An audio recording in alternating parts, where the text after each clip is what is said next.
currently walking in a stretch of urban park, which is in the west end of Montreal. And this was built, or probably finished, building maybe 4 or 5 years ago, maybe less than that. It's all a blur. But I must say, I commend the landscape architects, the designers and gardeners that worked on this project. The project took quite a while to complete, and I'm just trying to do a 360 here, and it really well done. Good choice of mostly indigenous species, trees, shrubs, and plants. And what I'm walking on now is basically a gravel path, so you can walk on it. Mostly used by cyclists because it is about 3.5 to 4 kilometers long, stretching from east to west, and it's along the side of a cliff, which is up here, and that cliff is on the north side. And on the south side, there's one of those ugly autoroutes, right, with the graffiti, the concrete, the railway lines, etc.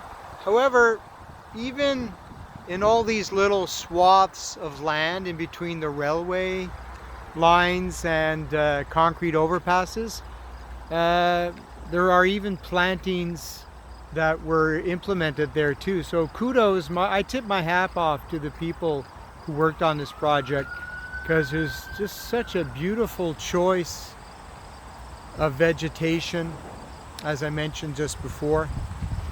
So anyway, this, I'll basically come back here and probably do more of a plant identification tour. However, today it's more something about thoughts I wanted to get off my back. And no, it won't be a rant. It won't be about bitching or anything. Excuse my French. But it's mostly about a partnership I had with a close friend that sort of dovetailed over and on top and transitioned from my long-standing garden landscape design and implementation company, which I started more than 20 years ago. So having done my permaculture PDC certificate in 2015, I met what was to be my future permaculture outfit or company, whatever you want to call it, partner. I'll call him Bill for now, basically. So, I don't want to use my good friend's and former partner's real name, so let's call him Bill. So that's where I met Bill. We had a great time. We got along. Bill's about half my age, so I'm almost like a father figure to Bill in many respects. But good personality. Love the outdoors, love permaculture, love discovery, didn't mind getting his hands dirty. That's an important part of doing gardening, landscaping, permaculture, and any other outdoor type of work. Farming, of course.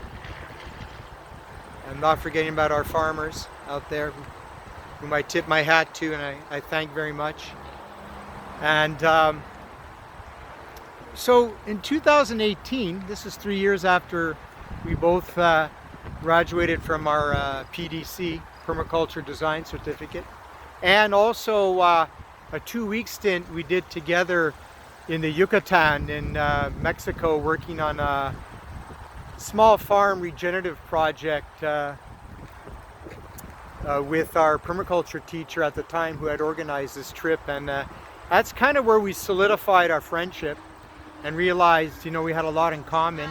And 3 years later, 2-3 years later, we formed our permaculture company, formerly known as 3 Dreams Permaculture. Trois Rêves, Permaculture en français. And things kind of went well in the first few years. Bill basically already had a day job that obviously he needed to pay for his rent and the bills. But it was agreed upon that eventually, once he would settle in and that things like student loans would be paid off, etc., that Bill would basically join forces full-time in Three Dreams. That was the name of our former permaculture company. And the long and short of it is that never really happened, and it sort of made it very challenging insofar as having a full-time partner who would be able to assist with finding new customers, new projects, helping out with the operations of the company, etc. I don't need to explain that. I think the reason why I'm talking about this today is that I think maybe some of you out there experience a similar situation in a business or any other relationship, right? Personal relationships are a lot like business relationships in many respects. They share a lot of commonalities, issues, challenges, problems, and, you know, obviously a lot of positives. And I want you to take this all in. I have to apologize again for the destabilization of the camera, but I don't have one of these fancy GoPros for the time being with the wonderful extension arm. So I think I'm just going to stop here and, you know, scan and talk.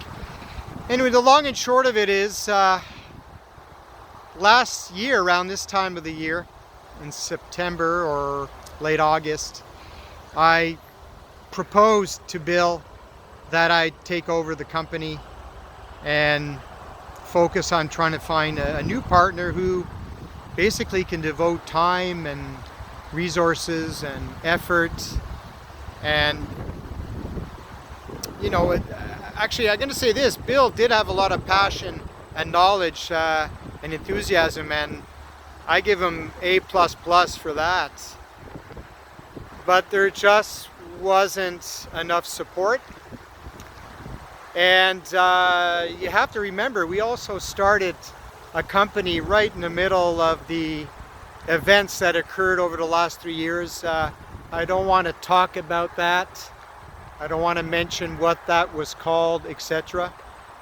But you all know what I'm talking about. So that was a challenge in of itself, basically. So it's not only, you know, when you run a business, it's not only, you know, the trials and tribulations and challenges of running the business, but man, you have to also know the technical aspects of what you're doing, what you specialize in. Those are two different things. So in the end, the easiest thing to tackle are the technical issues. This is quite beautiful, as you can see. I believe those, the purple flowers, those are wild asters, made beautiful. Of course, it's the fall time. We're heading into the third week of September here, so it's normal to see these autumn blooming plants such as New England aster. The yellow one looks like a tall form of dandelion, but I'd have to confirm that in the notes. Anyway, I continue. I was digressing there. So listen, the long and short of all this is, at the same time, Bill also received an offer to go into business with other friends in a completely different discipline other than permaculture, landscaping, or gardening, or farming. And so it kind of worked out. I wish I would have made this move last year and save on time and give me enough time to implement things that I really wanted to do, make corrections to the types of services I offer now, and you know, the types of people I want to work for and with, etc. You all know, people who are entrepreneurs who run a business, you know what I'm talking about. And also people who are going through personal issues in a personal relationship. You know, there's sometimes you have to give it a chance. You have to work hard and work together to give everything, you know, every possible chance to succeed, right? But after a while, you have to recognize reality and press the eject button, right? And get into the escape pod and press eject, and take a bit of time to reflect about things and start up again. And my passion and interest in plants, botany, horticulture, permaculture, landscaping, gardening, farming, the outdoors, off-grid living, etc. It's just too big. It just occupies so much space in my life. I haven't even mentioned, I'm not even talking about my art career, but that's a subject for another time anyway, not related to this issue. And so that's it. Bill and I met a few weeks ago. We had a wonderful discussion, as it should be. And it's great because I was feeling a bit of pressure myself, because I said, you know, I have to approach Bill, I have to meet with him, and I have to tell him what's on my mind. And time was of the essence because I wanted to start my new a new phase in my permaculture quest, if you will. And these are beautiful. One of my favorites, Rus tifina. This is very common sumac, important species in the Northeast and everywhere else, of course. You find it everywhere. To the back here, I see a lot of willow. I don't know if you see that, the light olive green color. Like I said, beautiful job. The people who designed and conceived this place, they did a good job. They beautified, which was otherwise a very ugly stretch near the highway that basically goes westbound. So that was our little intermission. So yeah, to wrap things up, we both agreed to leave 3 dreams on a good note. And as we both agreed and said and commented on, our friendship is way too important to basically get stuck in a business partnership where people become miserable, and perhaps in the end they probably could end up, you know, God forbid, hating each other. And we didn't want that at all. And I have to let a truck go by here. What is this? Raspberry, I guess. Yeah, nice. Kind of a hardy variety. Raspberries, as you know, are related to the rose family, the Rosacea. And that's why you get all the nasty needles. You know, I was almost sure these would be rose bushes. Maybe they are, but I think they're a hardy variety of raspberry. And larch. Here's a Latin lesson for you. Ladix is larch. Beautiful tree. Probably one of the only conifers in this zone and part of the world where the needles fall off like a deciduous tree or shrub. Anyway, I digress again as I'm going back down onto the path from this berm here. Yeah, well, that's it. So a new chapter emerges. Maybe some of you have noticed from the X, formerly known as Twitter, account / page I'm running. I have a new landing page. I was trying to keep this simple, where I offer different services focusing on consultation. However, I do have extensive experience with designing all kinds of forms and types of landscape, off-grid, farming, mostly focusing on things like orchards, orchard guilds, planting guilds. I do design structures, also, a variety of them. What else? Oh, yeah, for sure. I also do the physical work too. That's what keeps me in shape, mentally, physically, and spiritually. And one thing I really like doing also, and something I offer, is I give on-site training too. So you may already have an existing piece of land. You've developed it, you started developing it. However, you ran into some snags. Maybe you have water flow issues. Maybe there's not enough water. Maybe you want to start a permaculture style orchard guild, but you just don't know where to start and you just need a bit of help. I can basically help you with all those kinds of things. And like I was trying to say, I enjoy doing the on-site hands-on teaching too, so I could teach you certain skills, teach you how to observe your property, your land, and take it from there, basically, based on what you want to do with your land. You know, you obviously have goals that you would like to meet, and you have to be realistic too, because you can't achieve everything in the first few years, right?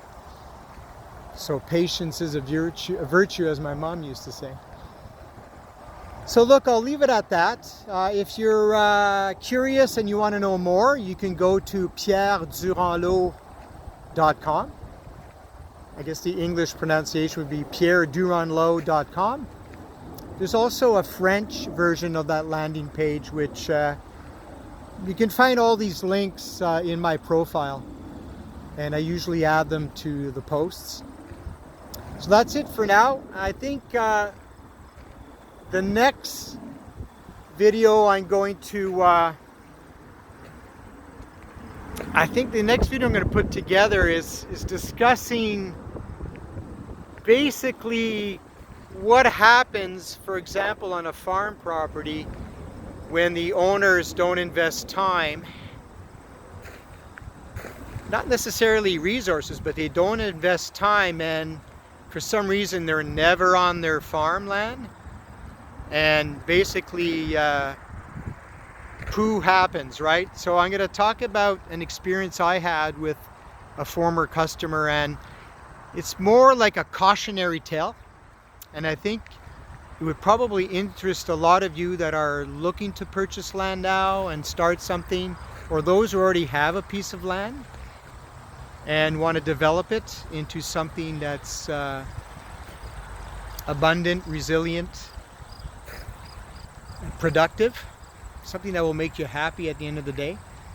So the long and short, little preview to all that is, the long and short of it is, basically, you basically can't take any vacation when you're operating a small farm or off-grid homestead type of situation. So I'm going to leave it at that as I'm scanning here 360 and onto these beautiful ornamental grasses. Wishing you all a good day. Bye-bye. This is Pierre.